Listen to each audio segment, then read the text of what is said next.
प्रभुଙ୍କର ପହଣ୍ଡି ଆରମ୍ଭ ହେଲା। ଆପଣ ଦେଖିଥିବେ ଆପଣ ସେଠାରେ ପହଞ୍ଚିଲେ ମୁଁ କହିପାରୁନାହିଁ ଭାଇମାନେ ଯେତେବେଳେ ପହଣ୍ଡି ଆରମ୍ଭ ହେଲା ସେତେବେଳେ ବର୍ଷା ହୁଏ। ଯେତେବେଳେ ପ୍ରଭୁ ମନ୍ଦିରରୁ ବାହାର ହେଲେ ବର୍ଷା ଆସ୍ତେ ଆସ୍ତେ ଆସ୍ତେ କମିଲା। ଯେତେବେଳେ ପ୍ରଭୁ ରଥ ଉପରେ ବିଜେ କଲେ ସେତେବେଳେ ପୁରା ନିର୍ମଳ ଆକାଶ ହେଲା। ଯେତେବେଳେ ଛେରା ପହଁରିଲା ହରିବୋଲ ହୁରୁଳି ଅଞ୍ଚଳ କପିଲା ସେତେବେଳେ ଟୋପେ ମଧ୍ୟ ବର୍ଷା ପଡ଼ିଲା ନାହିଁ। ଏବଂ ବର୍ତ୍ତମାନ ସୁଦ୍ଧା ପାଗ କେତେ ସୁଗମ ହୋଇଛି। ହଜାର ହଜାର ସଂଖ୍ୟାରେ ଲୋକ ସମସ୍ତେ ଆସିଛନ୍ତି ଏଇ କାଙ୍କଡ଼ ଶିଖିଲି। ଆଜି ହାଡ଼ିବନ୍ଧୁ ପଟ୍ଟନାୟକ ଯିଏ ଜଣେ ପ୍ରଖ୍ୟାତ ଶିକ୍ଷକ ଥିଲେ ତାଙ୍କର ସୌଭାଗ୍ୟ ଅଛି ସପତ୍ନୀଙ୍କ ସେ ଆଜି ଏଠାରେ ଉପସ୍ଥିତ ଅଛନ୍ତି ଏବଂ ସେ ଆଜି ଛେରାପହଁରା କରିଛନ୍ତି ତାଙ୍କ ଘର ଚିଲିକା ବ୍ଲକ କୁମାଣ୍ଡଳ ପାଟଣା ଗାଁରେ। ସେଇଠି ମୋ ପାଖରେ ଥିଲେ। ମୁଁ ତାକୁ ଏଇନେ କହୁଥିଲି ଆପଣ ଏମିତି ଦୀର୍ଘାୟିକି ବସନ୍ତୁ ଜଗନ୍ନାଥଙ୍କ କାମ କରନ୍ତୁ କାହା ଭାଗ୍ୟରେ ଜୁଟେ। ଏବଂ ମୁଁ ଆପଣମାନଙ୍କୁ ଧନ୍ୟବାଦ ଦେଉଛି।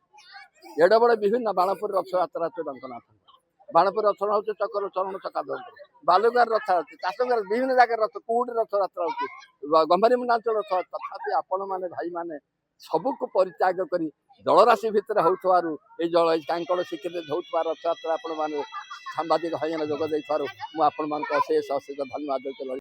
ଦୀର୍ଘ 12 ବର୍ଷ ଧରି ଏଠାରେ ଲୀଳାକ୍ଷେତ୍ର କାଙ୍କଣୀ ଶିଖରରେ ଶ୍ରୀ ଜଗନ୍ନାଥଙ୍କର ଘୋଷଯାତ୍ରା ପୁରା ଭିନ୍ନ ଢଙ୍ଗରେ ହେଉଛି ଏବଂ ସମଗ୍ର ବିଶ୍ୱରେ ଏହା ଏକ ଅନନ୍ୟ ଜଳ ରଥଯାତ୍ରା।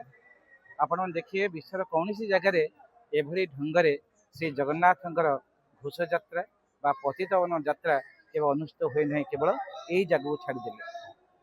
ଯେତେବେଳେ 1600ରୁ 1800 ଶତାବ୍ଦୀ ମଧ୍ୟରେ ଯେତେବେଳେ ଶ୍ରୀ ଜଗନ୍ନାଥଙ୍କ ଉପରେ ବାରମ୍ବାର ମନ୍ଦିର ଉପରେ ବାରମ୍ବାର ଆକ୍ରମଣ କରାଗଲା ସେତେବେଳେ ପ୍ରଭୁ ଶ୍ରୀ ଜଗନ୍ନାଥ ପ୍ରଭୁ ଶ୍ରୀ ବଳଭଦ୍ର ଏବଂ ଦେବୀ ସୁଭଦ୍ରାଙ୍କୁ ରକ୍ଷା କରିବା ପାଇଁ ବା ତାଙ୍କୁ ସୁରକ୍ଷିତ ସ୍ଥାନରେ ରକ୍ଷା କରିବା ପାଇଁ ଏବଂ ଏହା ହୁଏତ ପ୍ରଭୁଙ୍କର ଗୁପ୍ତ ଲୀଳା ହୋଇପାରେ।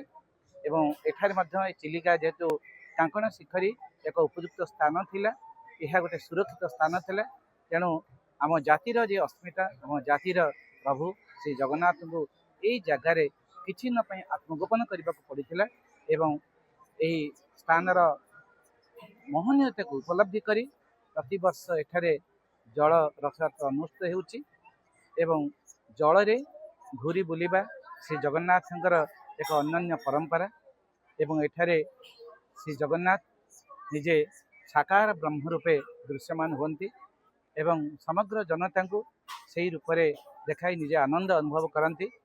ଲକ୍ଷ ଲକ୍ଷ ଭକ୍ତ ଏବଂ ଶ୍ରଦ୍ଧାଳୁ ଶ୍ରୀ ଜଗନ୍ନାଥଙ୍କର ଏପରି ଏକ ରଥାରୂଢ଼ କାର୍ଯ୍ୟକ୍ରମ ଏପରି ଏକ ଜଳ ବିଜେ କାର୍ଯ୍ୟକ୍ରମ ବା ଜଳ ରଥଯାତ୍ରା କାର୍ଯ୍ୟକ୍ରମରେ ସମଗ୍ର ବିଶ୍ୱକୁ ଜଣାଇ ଦିଅନ୍ତି ଯେ ଶ୍ରୀ ଜଗନ୍ନାଥଙ୍କର ଜଳ ସହିତ ଯେତିକି ସମ୍ପର୍କ ରହିଛି ଆକାଶ ସହିତ ସେତିକି ସମ୍ପର୍କ ରହିଛି ମର୍ତ୍ତ୍ୟ ସହିତ ସେତିକି ସମ୍ପର୍କ ରହିଛି ତେଣୁ ସମଗ୍ର ଭୁବନ ହେଉଛି ତାଙ୍କର ସେ ସମଗ୍ର ଜଗତର ଏବଂ ଏହା ଏହି ଜଳ ରଥଯାତ୍ରା ଦ୍ୱାରା ପ୍ରମାଣିତ ହେଉଛି ଏବଂ ଏହାକୁ ସମଗ୍ର ଜାତି ଉପଲବ୍ଧି କରିବା ଦରକାର।